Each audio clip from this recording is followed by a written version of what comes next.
Hi, it's Karen with Living Our Dream Homestead, where today we're going to be making pumpkin chocolate chip bread. If you haven't yet subscribed to my channel, please click the button down below. If you've already subscribed, thank you very much. Well, the first thing we need to do is we need to turn on our oven to 350 degrees. We will be using loaf pans today, and we actually will be using 2 of them.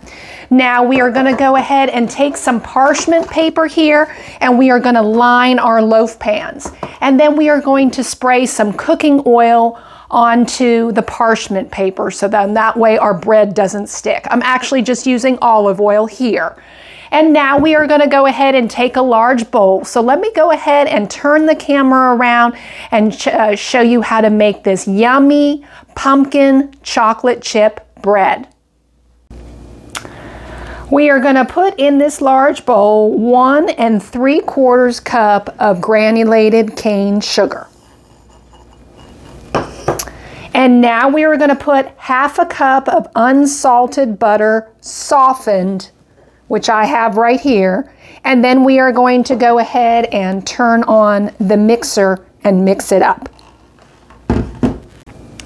Now that that is all mixed up, we are going to go ahead and add in 3 large eggs.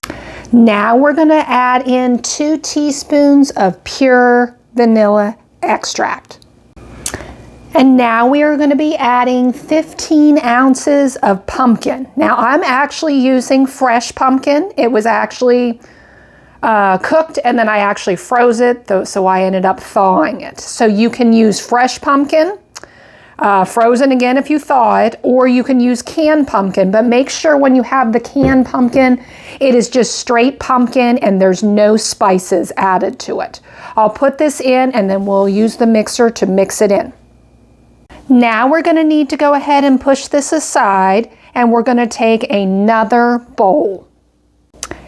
In this bowl, we have 2 3/4 cups of all-purpose flour.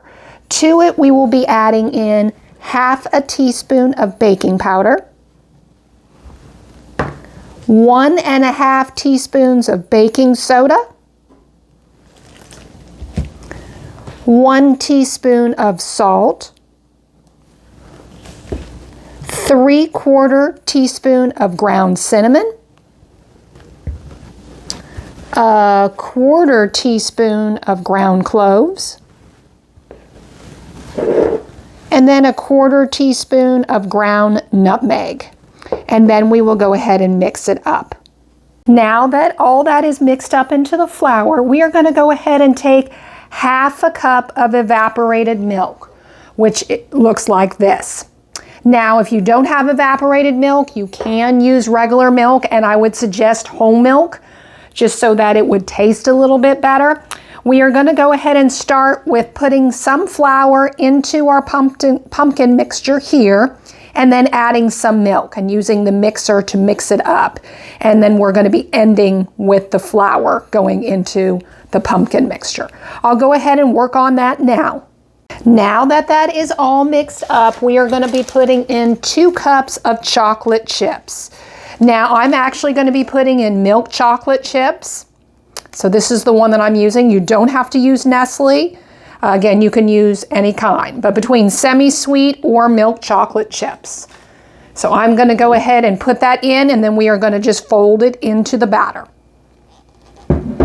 Now that the chips have been folded in, we are going to take our 2 loaf pans that we have over here, where I have sprayed them with the cooking spray, and we are going to go ahead and put our batter into our pans. Now that our batter's in our pans, and yes, it was difficult with the parchment paper, but just do the best you can. We are going to go ahead and bake it in a 350 degree oven for 45 to 55 minutes, or until a toothpick is inserted in the center, comes out clean. Then they will be done.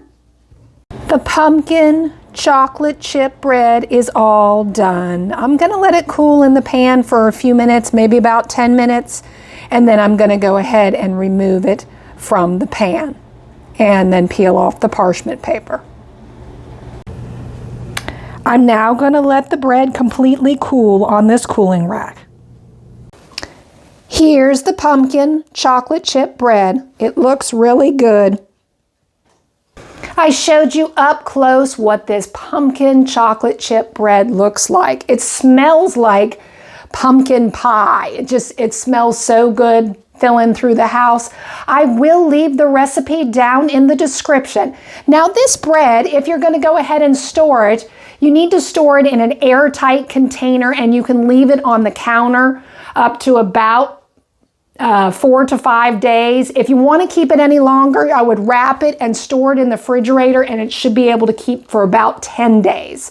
Now, if you want, and you say, oh my, it made 2 loaves, I can't eat all this stuff. Well, you can go ahead and wrap it. I would wrap it in aluminum foil and then put it in a freezer bag. You can wrap it individually, the slices, or just the whole loaf if you would like. Well, thank you for watching. This was Karen with Living Our Dream Homestead. I hope you have a good day.